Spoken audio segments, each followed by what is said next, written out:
Welcome to GateCrashers, a podcast dedicated to kicking open the door to your next favorite thing. Our mission, our creed, our code is this: to make all things more approachable and accessible to everyone. We want you to find a universe that you'll fall in love with.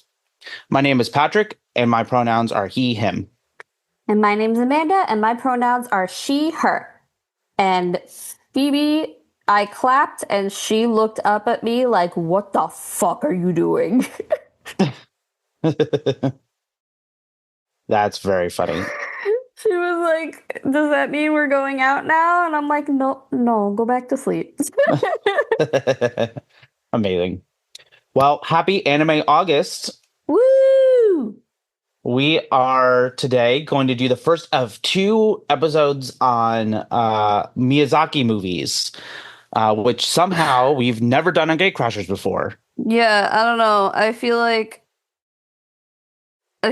Jake hyperfixates on shows, and then because he was hyperfixating on shows for Anime August, my brain went, oh, so just TV shows. And then I was like, wait a minute. Nausicaä is a anime. Correct. Yeah.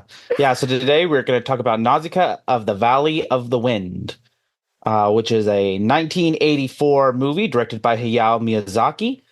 This is his second feature film that he directed, and is actually based on his own manga that he started in 1982. But very classic 1980s anime vibes here. And I saw that it was a manga, and my brain went, oh, they made a manga of the movie. And then I went on the Wikipedia page, and I was like, for some reason, surprised that Miyazaki illustrated his own manga.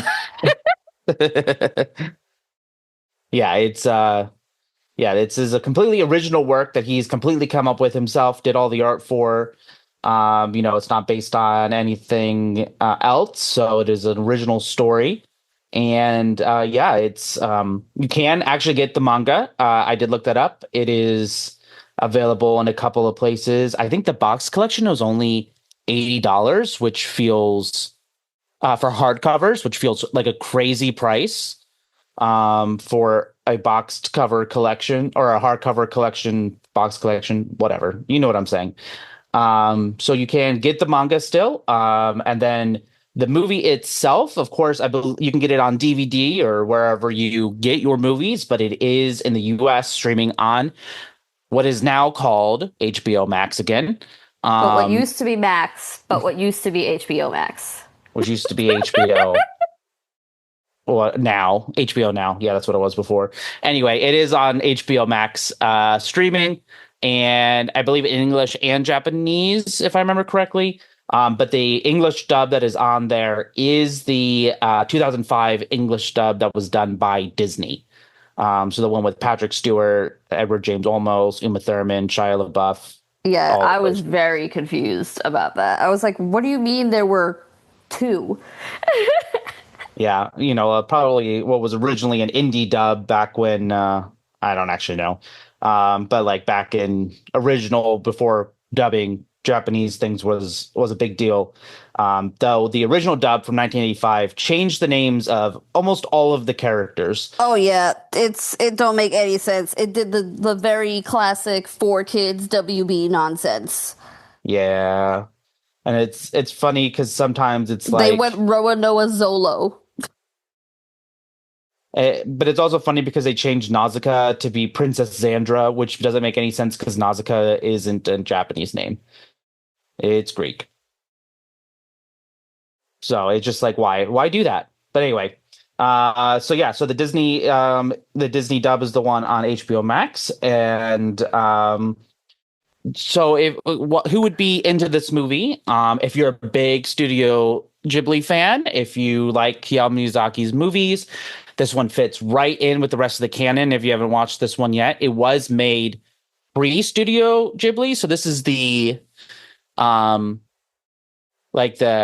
think he made this movie and then the next, and then like they created Studio Ghibli kind of like after that.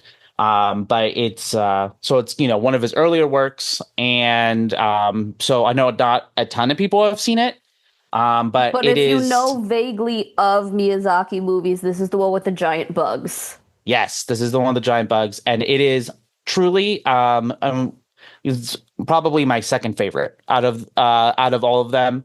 Spirited Away, of course, which we'll be talking about later, is my all-time favorite, but this one is honestly a really close second. This movie is fantastic. It's a little crunchier sci-fi, but it I is just like the definitely. phrase crunchy sci-fi. Yeah, it's real deep into the sci-fi kind of lore, but it is really really good. And I honestly don't think it's too much of a barrier, even if you're not a huge sci-fi fan, because there is plenty of more fantasy-esque elements. Kind of, Yeah, it's I more mean, of a fantasy-ish sci-fi in like honestly, a Star Wars kind of way. it's not even like really that deep into the genre fiction. Like, if you have consumed any post-apocalypse narratives, this fits very squarely into them.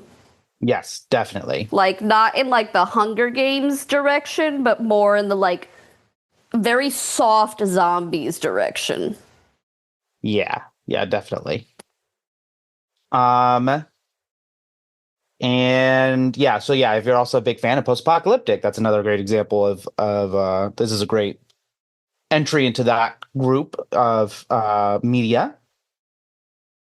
And yeah, it's genuinely one of my favorite of Miyazaki's movies, and I think this is one that everybody should check out because it's really good, has a great Oh, also, if you hate climate change. oh yeah, definitely. Climate change, war, any of those things that you're not a fan of, this is a good one to check out.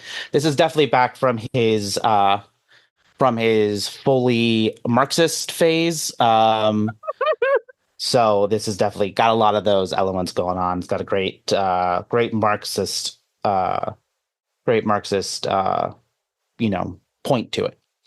So yeah, so if you haven't watched it yet, now would be the time to pause the podcast, go watch it. It's just under 2 hours, a lot easier than watching an entire season of a show. So yeah, pause the podcast, go watch it, go check it out. I promise you, you're gonna love it, and then come back for the spoilers. Insert spoiler music. And we're back. So Hey. so yeah, so Nausicaa of the Valley of the Wind, it is uh there's something that is just so um encapsulating about the story, I think, where it feels so contained in such a good way that really, everything in the movie feels like there's a point to it. There's nothing extras going on, which is, I think, classic Miyazaki. And I remember watching I think it was back when we thought Boy and the Heron was actually going to be Miyazaki's last movie. Spoiler, he's making another one. Yeah, surprise. Not shocking anybody. Um, The I man's in got a the lot to say. He does have a lot to say.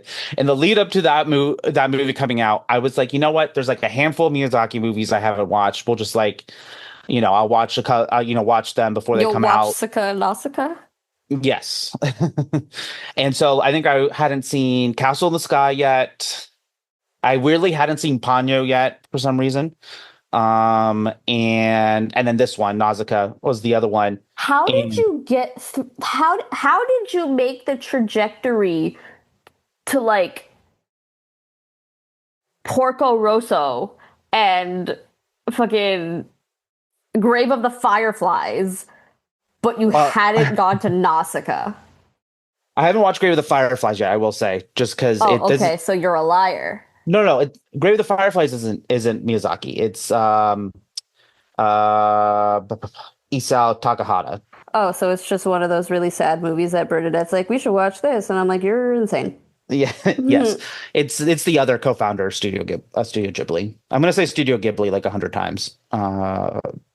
Just anybody who cares about the pronunciation. I'm sorry. Listen, if you care about the pronunciation, too bad. um, but anyway, it is. But yeah, so I don't know how I never got around to watching Ponyo. It just like never came up. But like I had seen Spirited Away so many times, and then more recently, like by more recently, I mean like in the last like 8, 10 years, I started to watch the other ones, and so I watched Howl's Moving Castle and Princess Mononoke, and like those ones, just because those are like more my speed. Where I like Ponyo, I think Ponyo is a great movie. Ponyo is definitely his most kid friendly, and so I just think that it was like plot wise was like less interesting to me compared to some of the other ones. So that's how I ended up watching Porco Rosso first. It So just feels like Nausicaa is very on brand for you.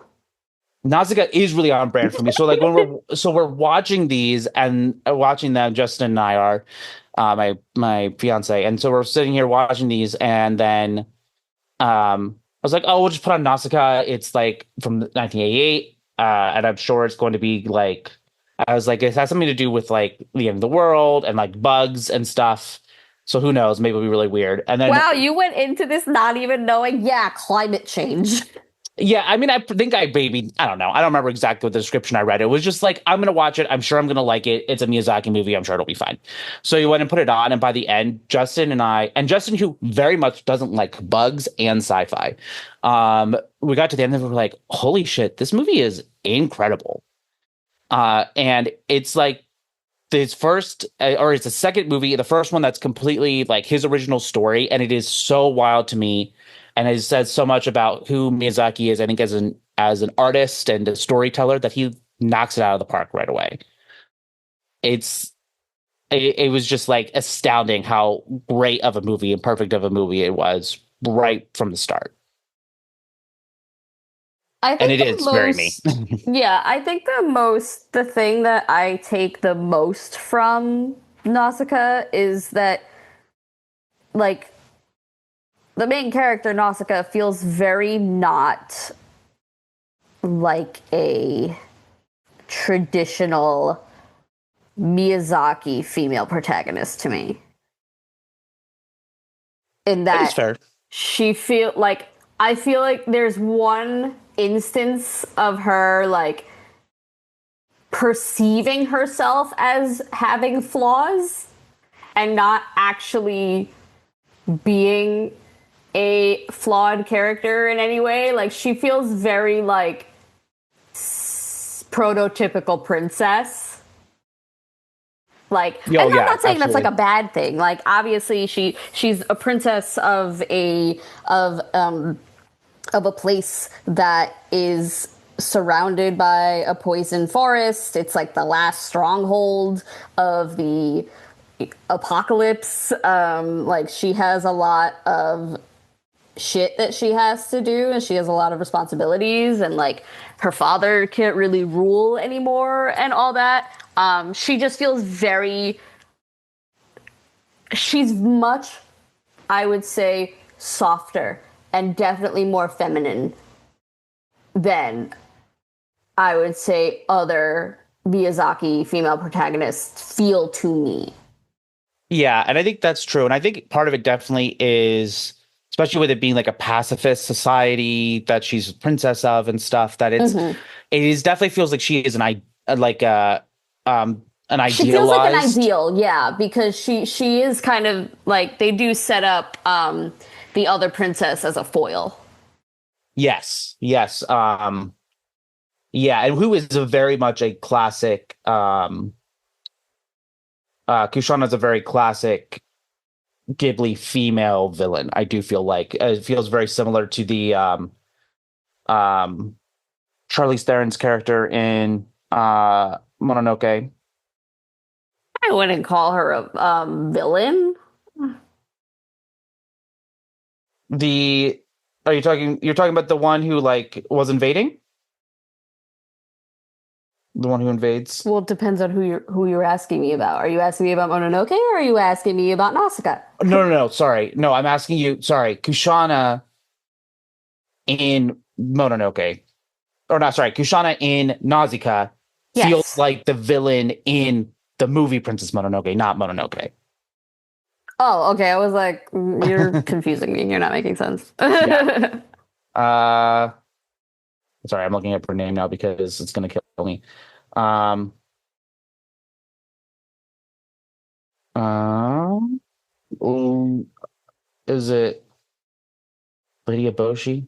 I think. Anyway, it doesn't matter. Also, Um, that's not Charlize Theron. no, it's not. It's Minnie Driver. Yeah. I'm seeing that now. But anyway, but yeah, anyway, but yeah, I definitely agree that Nausicaä is a bit unusual for, especially because there are so many of Miyazaki's movies do have a female lead. This is definitely a more softer, more idealized version for him. And I think part of it is kind of the part of his political development, because apparently working on this movie is what made him kind of realize that just because somebody is, from the elite of a society doesn't necessarily mean that they can't be a good person, Mhm. which is something we definitely see with Mononoke, that, or not Mononoke, damn it, with Nausicaa, is that she's obviously a very good person, cares about very much about her people and about the world, and even the ohms, the bugs, to the point that, to a fault, even that, is kind of, I think that really represents that here. The bugs. The bugs. Yeah, well, speaking of the bugs, I love the ohms. I'm obsessed with them. They're obviously big and bugs, so kind of gross, but also I think they're so sweet, and I'm obsessed with them, and all they want is to make the world better. Um, I mean, if I and completely remove myself from my own personal situation, yeah, sure. The ohms are great. Love the ohms. I would just like to point out that if I was growing up in this society, I probably wouldn't be that afraid of the ohms for like a bug respect, and more sure. of like a giant thing that can crush me if Oh, it's sure. angry. Absolutely. I just, they're so icky. Yeah. I mean, I really feel like Miyazaki, a little sick part of him was like, the saviors of the world. How can I make them as unappealing as possible? Yeah, which is fair, because I think part of it is that, it's good for crafting of the story, that it's like, oh, these things that people are going to immediately have a negative connotation for because they're big bugs are the saviors. And that's kind of like the point of the fact that, it's not just about preserving the pretty parts of the world, but the parts that we don't like. Insects are important, and all these things that we don't like as humans necessarily Insects are are very important. important, and they are the reason that we exist and that our ecosystem has not collapsed. And honestly, I really appreciate that in this world, the bugs are like, "Hey, I'm staying over here. Get the fuck out of my forest." And I'd be like, "You know what? Yeah, exactly. I ain't going over there. That's your house." Yes, yes, definitely. I absolutely, yeah, agree. Anybody who's like, oh, we got to conquer the toxic jungle. Why? Leave it alone. Like, Right? Like, I really don't. I do not understand. I mean, okay, I understand to a point. I understand militarization, but like I really don't understand the idea. Oh, you know what? There were these giant warriors, right? And these giant warriors basically raised the planet. And in its place, these toxic jungles started appearing. Oh no. What if we get the giant warriors to raise the toxic jungle? Like, what? Why was that your immediate thought process? yeah, I don't. Yeah, I don't get it in real life. I don't get the point of deforestation. It doesn't make any sense to me. Like I can't wrap my mind around it in real life. And then also in this where it's like, and also the forest will kill you. And when you Yeah, attack it, like, it gets bigger and kills you more. Fucking stop. and like, it's just anecdote time. Like around my neighborhood, like at least 10 trees have had to be taken down for various reasons, but most of them have been, oh, because the roots are coming up and destroying the sidewalk. And so the town is like, hey, you gotta cut down your tree because it's fucking up the sidewalk. And I'm just like, but now it's so hot and I don't have any shade. Yes, exactly. Like, fuck a sidewalk. I can't exist. The sun is too hot. Like the planting trees along sidewalks reduces the temperature of streets and sidewalks by like several degrees. It's insane, and we keep cutting them down. They cut down a tree in front of my apartment building the other day. I don't think there was anything wrong with the tree. I think it was just like dropping berries on cars, you know? And there were like every morning when I would go to work at and it's even if it was still dark out, there would be cardinals sitting in the tree singing in the morning. And I was like, "Oh, I feel better." And now the tree's gone. And so the birds aren't there. And And why now do we you do are that? marginally more depressed than you used to be. Exactly. I already am sad about having to drive to work in the dark because I had to start at 6:30 in the morning. I'm already depressed. Stop taking things from me. Yes, damn. But yeah, anyway, so it's definitely yeah, the environmentalist side of it is very very obvious with the that, you know, the ohms, which are seen as this big threat, they're actually the ones who are healing the world. They've created this solution and are healing it. Oh my And god, but also, not only is like climate change and like the environment such a big part of this, but also just like believing in science. yes, yes, Because like something that I don't think is touched on enough in the movie is the fact that like Nausicaa is basically a scientist.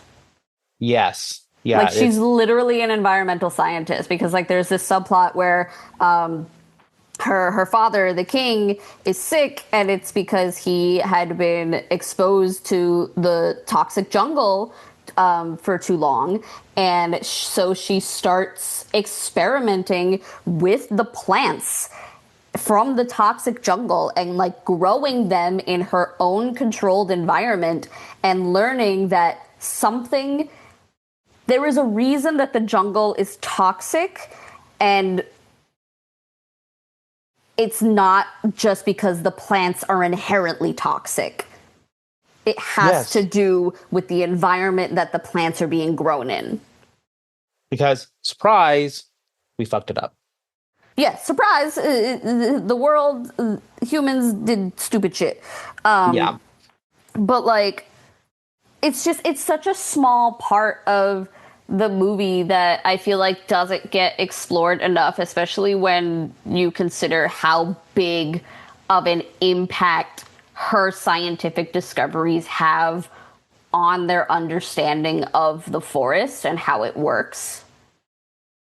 yes, Especially that part where Nausicaa and Shia LaBeouf's character, Asbel, where Nausicaa and Asbel end up falling into the toxic forest, and they end up in basically this like purification chamber underneath the forest. yeah, yeah, exactly. And it's yeah, And like I it's revealed that the toxic forest has been like absorbing the toxins from because I think it was the soil, right? yeah, it was the It soil had that's been polluted. absorbing the toxins from the soil that it was grown in and purifying it over the forest's lifespan. and putting it back into the earth. Yeah. Yeah, and I do agree that is definitely something they glance over. I am curious to see if it's covered more in the manga, because know neither of us have read the manga for this one either. Yeah. But yeah, it's some. I think it is something that, yeah, it's clearly, it's not just that she's like has ideals, but also has developed these ideals because of her experience in scientifically and understanding the world. And ultimately, I think that's why she's able to understand the ohms and things like that. From my understanding, the manga is actually very different.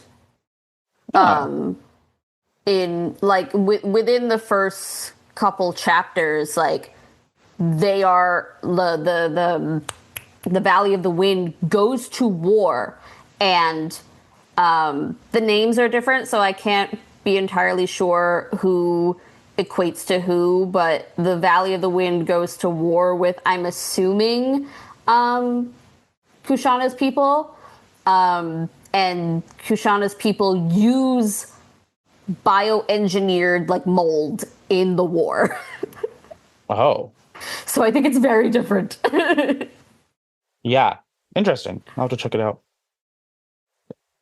But yeah, it's yeah, that's there's definitely a lot of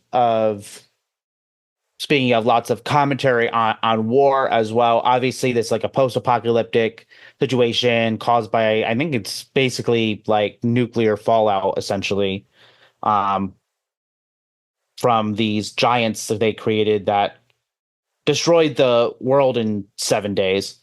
The The 7 days of fire. yes, the 7 days of fire that destroyed civilization, caused ecocide, created giant mutant insects and a toxic forest. And really, kind of ruined everything that humans had tried to create. And what's interesting about it is the Valley of the Wind is portrayed in the movie as a outsider, not an outsider, I guess, but a as like against the norm, where it seems that most of these countries that have been created in kind of the world since then are very much pretty much all militaristic. They all have significant like focus on militarism, about creating weapons to fight both the jungle and each other. Mm-hmm. And Tolmekia and even Pedrite, they talk about it a little bit. Even if Tolmekia is the one that's like particularly warmongering, it's like Well, it seems to it's be. kind of just a situation where, like, because Tolmekia is so loud and militaristic, and Pejite is kind of like struggling in comparison to the Valley of the Wind. It's either Pejite responds in kind or they get destroyed. Yes, absolutely.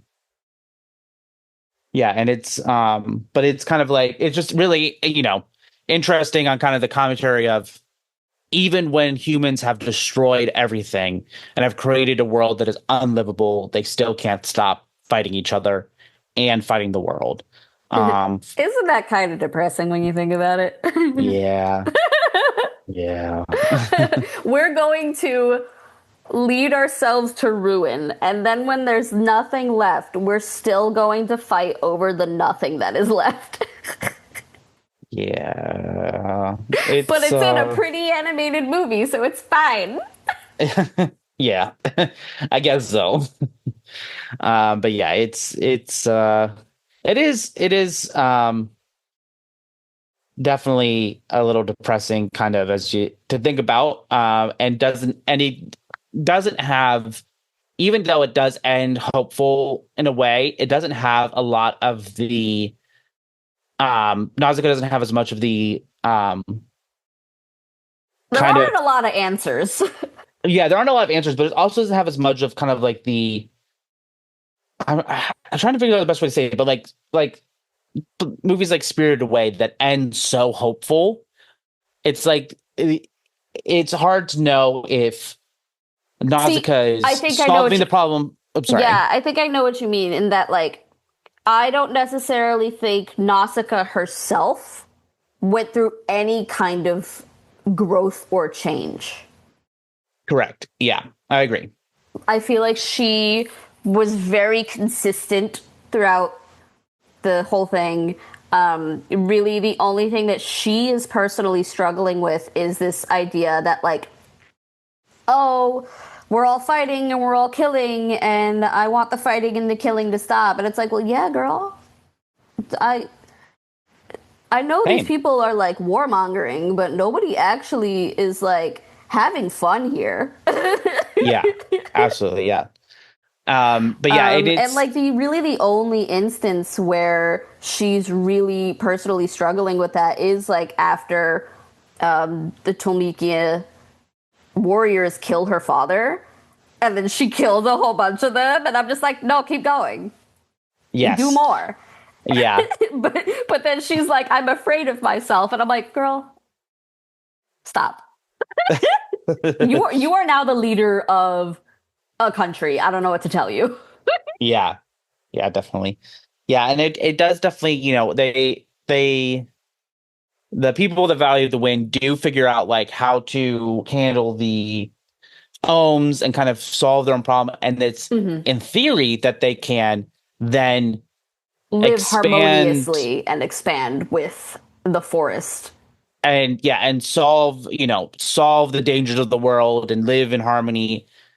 But what we don't know is, will the rest of the world respond to that? Will they be willing to listen? Will they change? Do they actually save the world? Or is all that Nausicaa does is create security for her people because nobody's going to attack when they have the entire horde of ohms on their side. Yeah, because even till the end, Kushana is very much like, no, no, we burn it down.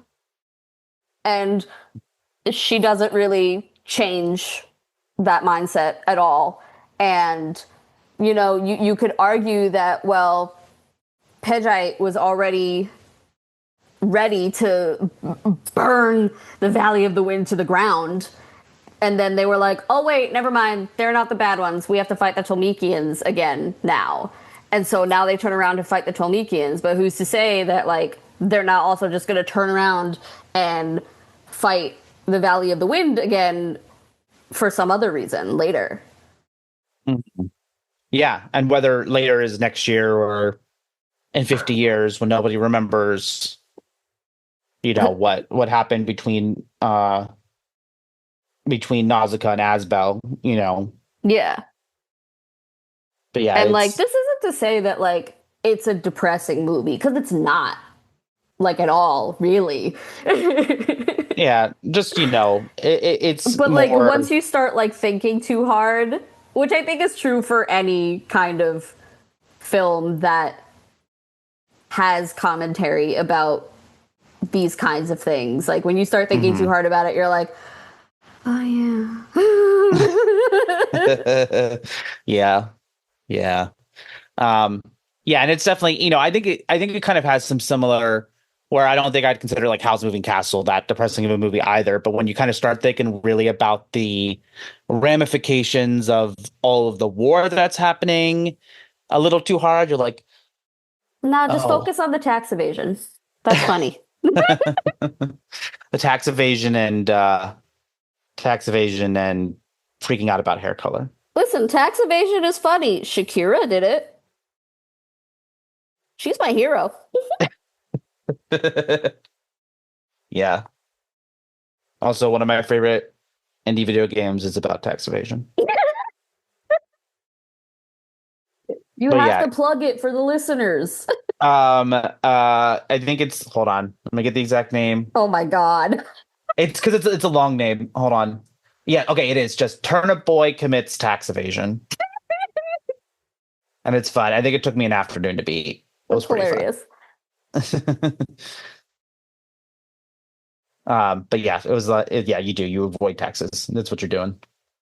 Um, but yeah, so I will say it is um not a discussion about a Miyazaki movie without talking about the funky little airplanes in the movie. Oh my God. If it's not a funky little creature, it's a funky little airplane.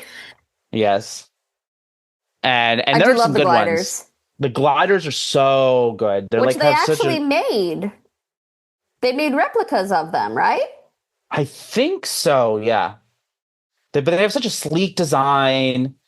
And it is kind of a nice mix of kind of with the way they decided to design it and everything. It's a nice like has it kind of like seamlessly. It feels like it's almost something like Leonardo da Vinci would create, but it has like that crazy engine in the middle. Yeah, apparently there's a official scale model because the a Japanese-led project called Open Sky Aircraft was attempting to build like real-life personal working jet gliders. Incredible. I want one. Yeah, I love the glider, but also just the crazy ass airplanes the Pedgites and the Oh yeah, Talmikians have. their aircraft, like the fucking their cargo ships and their warplanes. I was like, it honestly they look like some shit straight out of the second Pokemon movie, which like probably you turn that around because probably Oh, for sure. For 2000, sure. but Yeah, I would be they shocked look if it didn't so influence that. weird. Like honestly, in my brain, I was like, I listen, I don't understand aviation or physics, but are we sure those work? Yeah, they absolutely would not fly. Even if it is in the far future. That's just not how aerodynamics work. Um, that's just a block of steel with people inside. But it's just the kind of the designs he comes up with are so good. And it's kind of especially as you're watching Miyazaki movies, kind of going from this one through like Porco Rosso and I mean, everything, all of his movies look very different, and they all have a very different vibe and tone. Because even the ones that exist in a contemporary space all feel very different. mhm. Yeah, but then just going through all those and then getting to The Wind Also Rises, where it's about an actual like airplane designer with real about the Zero jet in World War II, which Oh is kind yeah, of the that's another one that I won't watch because it's gonna make me sad. oh, I cried. Yeah, it was heartbreaking. But it's just really cool kind of because he's obsessed with airplanes. Like that's a thing, like a thing about Miyazaki is that he's just obsessed with airplanes. It's extremely obvious. Yeah, and so it's just really fun to kind of see him go from these crazy designs through everything to like Porco Rosso that has regular designs and crazy designs as one of his big airplane movies, and then yeah, The Wind Also Rises, which is just really fun to watch that develop over the different years as he makes movies. Listen, I don't know Miyazaki like that, but he got the airplane autism. Yeah. I think he wanted, if I remember correctly, he wanted to be a pilot, but he couldn't because of his eyesight or something like that. That sucks. But also, then Um, I wouldn't have these movies probably. yeah, yeah. I mean, he already was in World War II, so you know. Well, okay, listen. Everybody and their mother was in World War II. I mean, I know, but or actually, I say he was not in World War II. Sorry, his father was already in World War II. Um, and apparently his dad worked for his brother's company, which made airplanes. Cool. So he just has a connection to airplanes in his life too, which I think is kind of it's just cool to see how that's happened. So but yeah, so it's I just love his funky little airplanes. I mean, it's I then when we get around to his next movie, which may or may not be his last, who knows? They can't keep him out of the office. I'm hoping there's just a weird little airplane in it at some point, just for fun. Well, the most recent one had a weird little guy, so now it needs to have a weird little airplane. It's true. He does mostly jump between the two of them. So Apparently okay. I was getting a little confused because I was like reading a little bit about this first what is the word? The word for translation. This first dub of the movie, which Yeah. like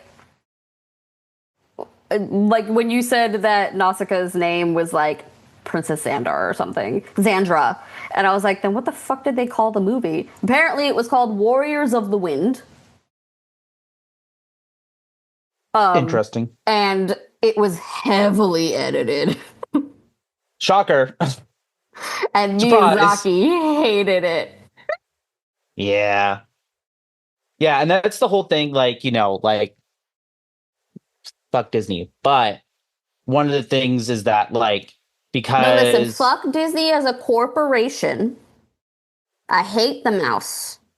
But, thank you for my stuff. yes.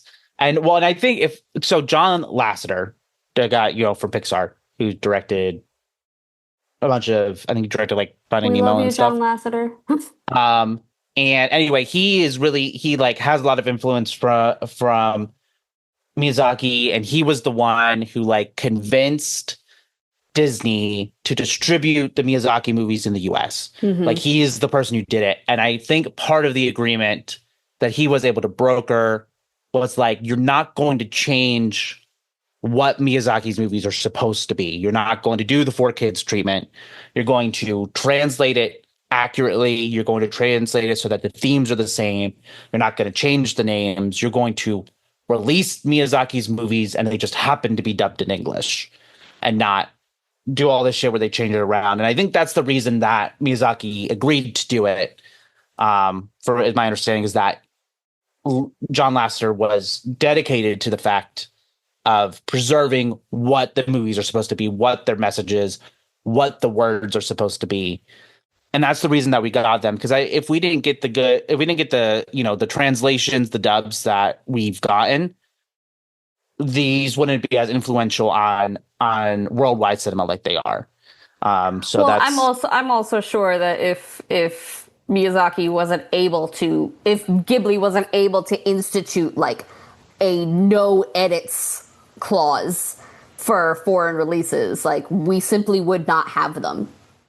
Agreed. I think that I definitely agree that's the case. Yeah, because apparently Warriors of the Wind cut 22 minutes.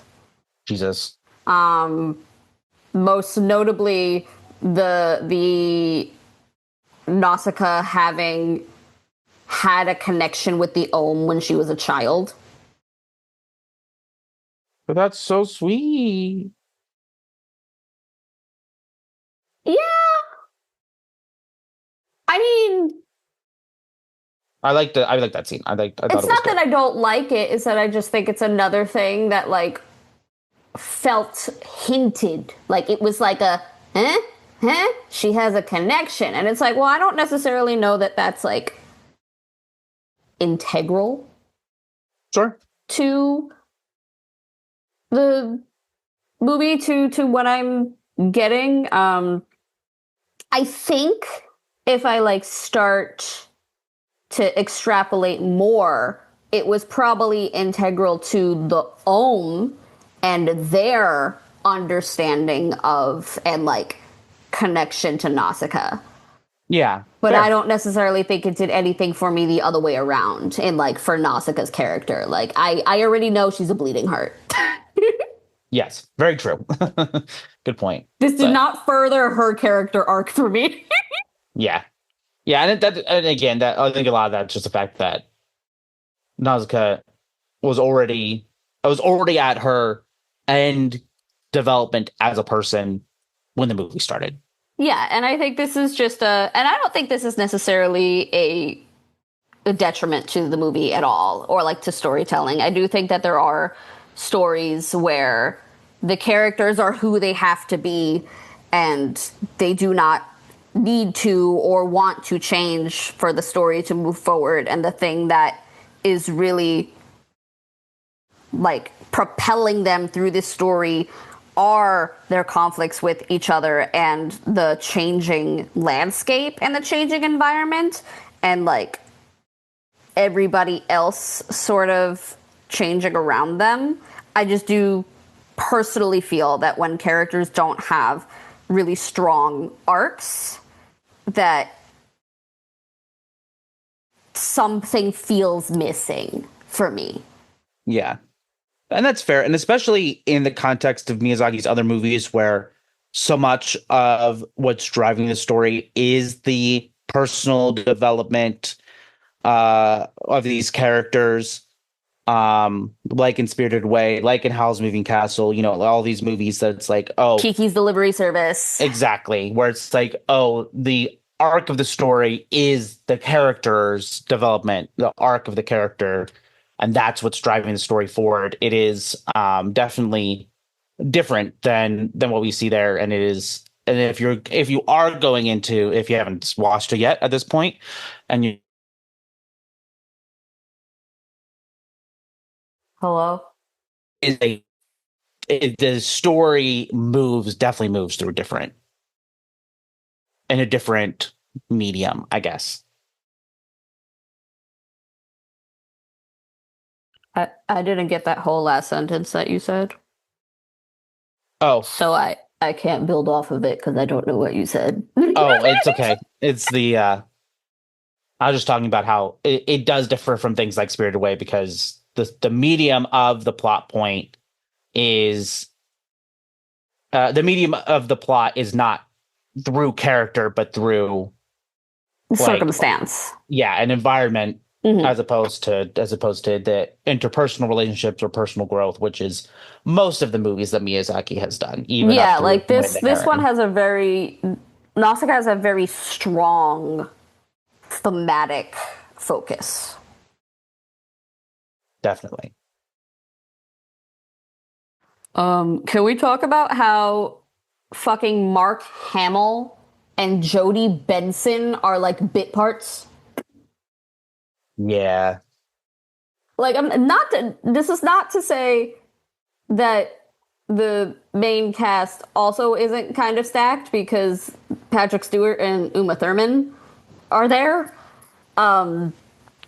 But it's just so funny to me that Mark Hamill, the man who is known for being Luke and the voice actor man, Yes. is just the mayor of Pegite. And that Yeah. the fucking Little Mermaid is Asbel's mom. I will say, though, I'm pretty sure Mark Hamill will do whatever role in any Miyazaki movie ever because he loves them. Oh yeah, So, no, Mark Hamill's just having a good time. Yeah. Because he is in another one. He is. He 100% is. Oh god, which one is it? Is it Castle in the Sky? Oh my god. I'm gonna sit here and suffer, aren't I? Wikipedia! Trying to find it. Wikipedia, tell me! I just think under voice acting, he has a section that's just the Joker. Okay, hold on. Yeah, he's Colonel Muska in Castle in the Sky. Yes, Castle in the Sky, yes. He is also in The Boy and the Heron. Oh, yes, indeed he is. Again, he'll just do whatever. But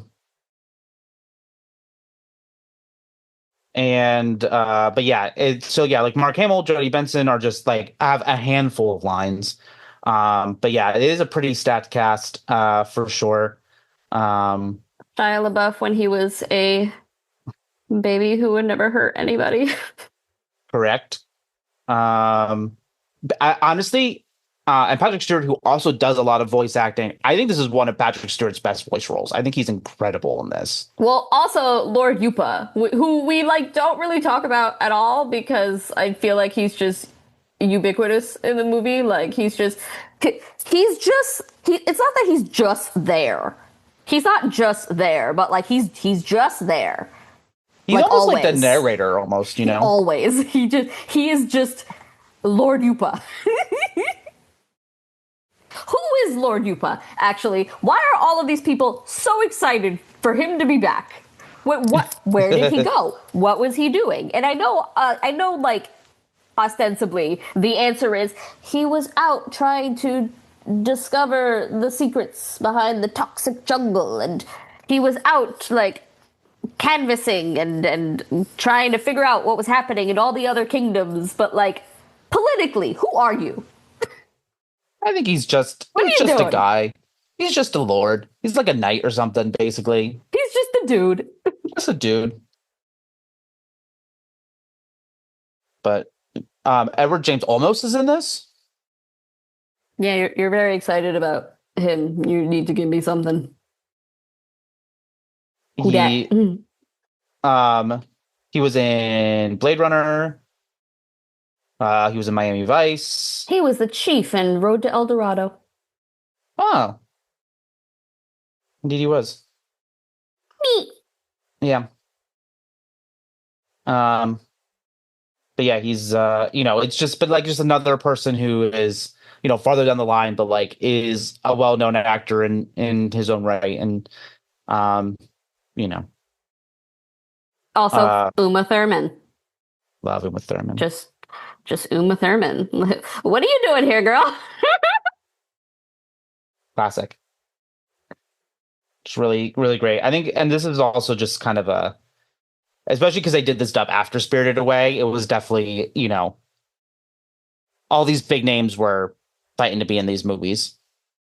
So it was, they'll get, Studio Ghibli movies can get pretty much any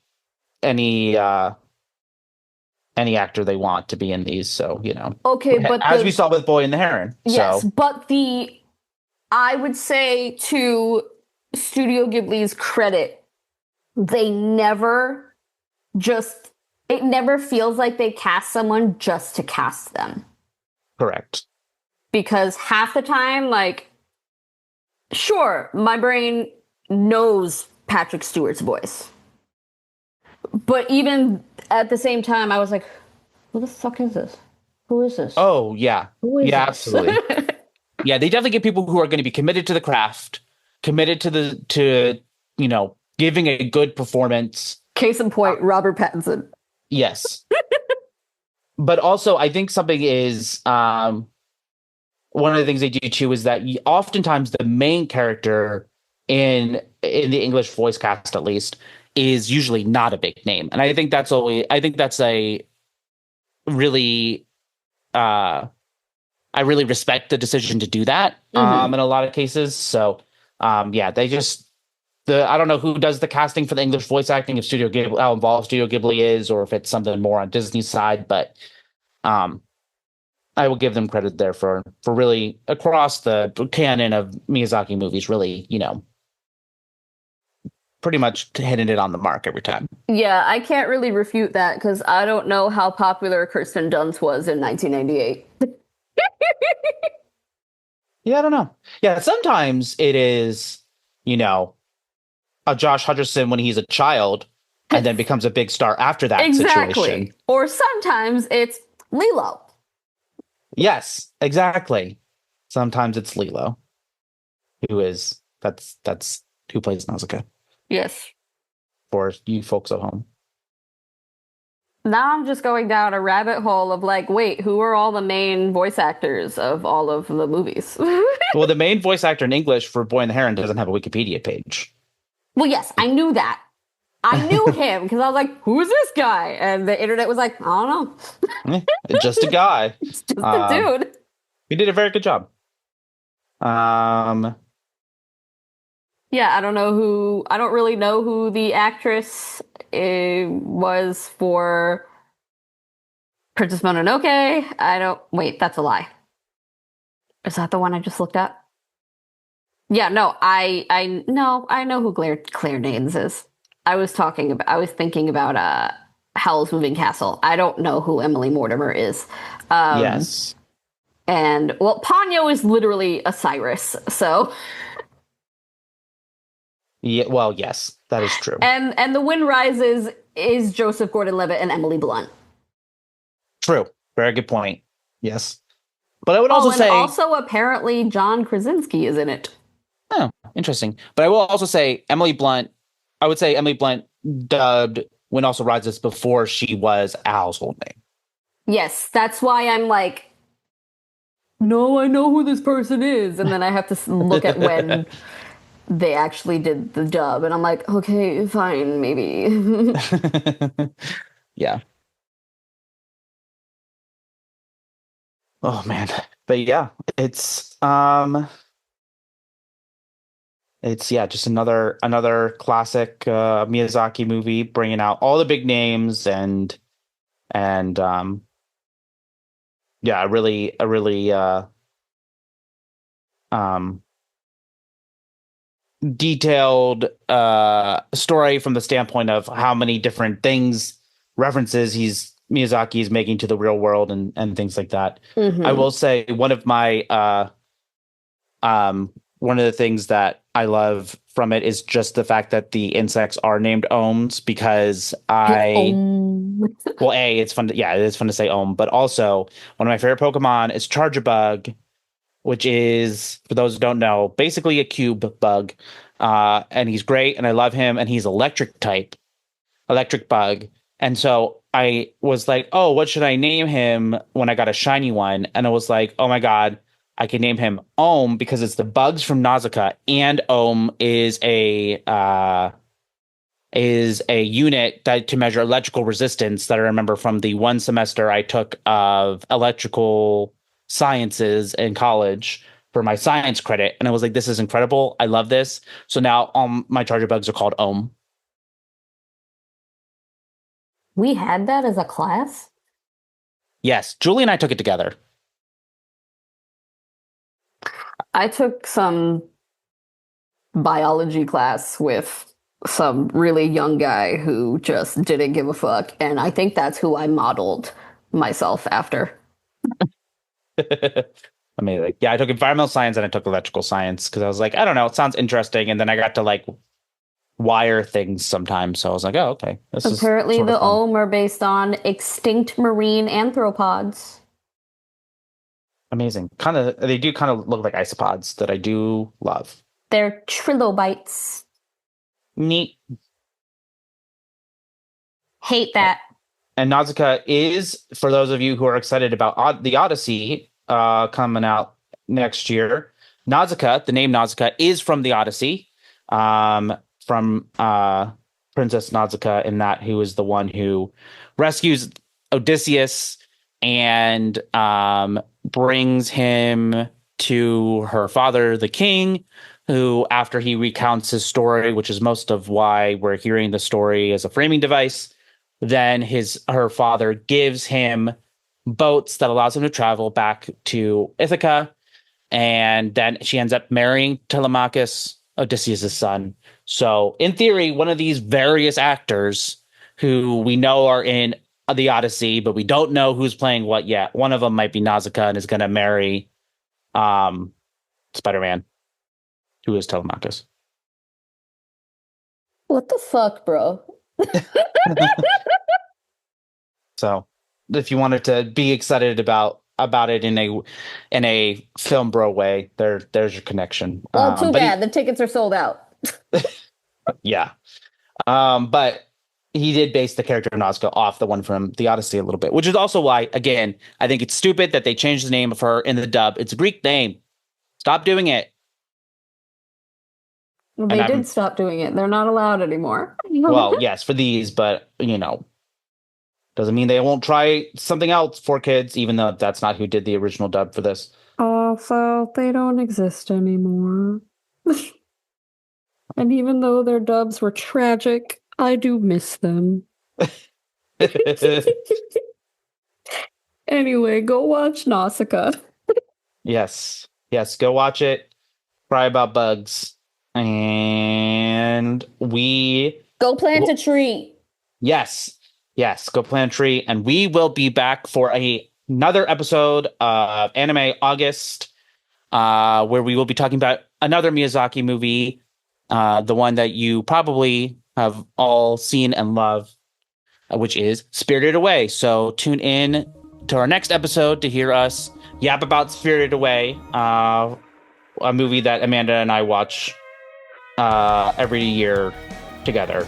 So get excited. In the meantime, check us out on GateCrashers.fan and GateCrashers Pod on all the social medias. Yeehaw. Yeah. Happy Anime August. We will see you next week. Bye-bye. Bye.